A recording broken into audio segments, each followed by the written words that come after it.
Bonjour à tous. Nous avons lancé en fait un blog, la vérité sur bluemind.net, afin de permettre à chacun de se rendre compte par soi-même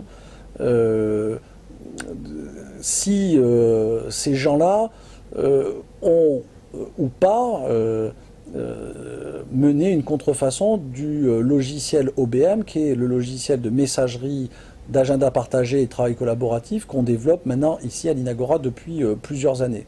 Et donc on a apporté, puisqu'en fait nous notre sujet c'est de dire toute la vérité, on a apporté une bonne partie des pièces qu'on avait à notre dossier sur ce blog, de telle manière, encore une fois, à ce que chacun puisse se faire sa propre opinion. Ce qui est important pour nous, c'est pas que les gens nous croient spontanément, c'est que les gens puissent se rendre compte par eux-mêmes aujourd'hui de la réalité de la contrefaçon du logiciel libre OBM. Alors d'ailleurs, ce qu'il faut dire, c'est que ces gens-là ne font pas la contrefaçon uniquement d'OBM, ils font aussi la contrefaçon d'un certain nombre d'autres logiciels libres. Vous trouverez la liste en fait sur la vérité sur bluemind.net.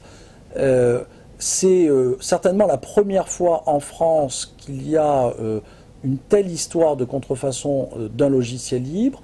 Donc ça fait maintenant plus de 2 ans et demi que ça dure.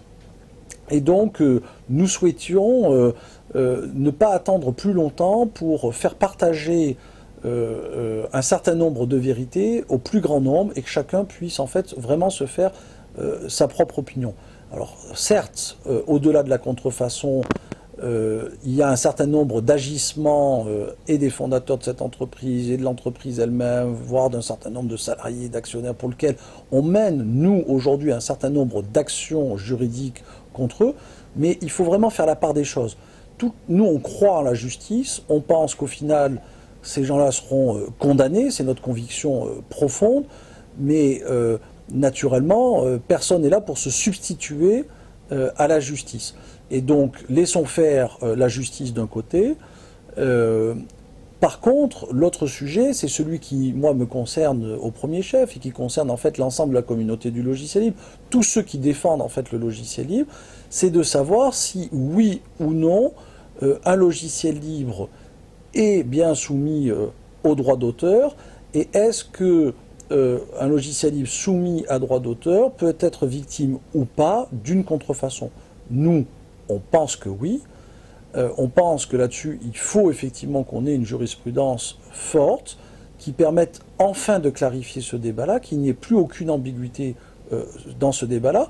Et puis, c'est aussi important que tous ceux de la communauté logiciel libre qui s'intéressent à ce type de sujet-là puissent aussi, encore une fois, se faire sa propre opinion sur les agissements des uns et des autres.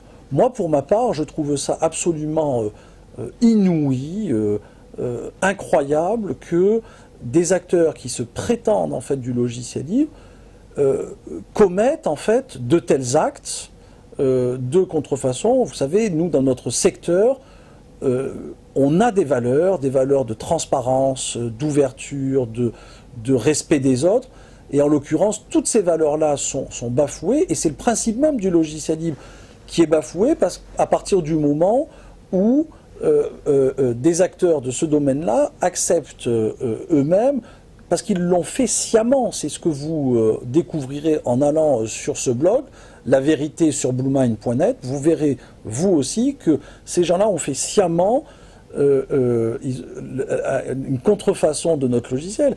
Il y a des exemples qui sont absolument flagrants, absolument incroyables, qui sont aujourd'hui que nous partageons, parce qu'ils sont tellement hallucinants, qu'ils méritent aujourd'hui en fait d'être partagés, parce que voilà. Et donc c'est absolument pas normal, incroyable, d'avoir de tels agissements, et soi-même de se prétendre du domaine du logiciel libre et de se draper d'un certain nombre en fait de vertus.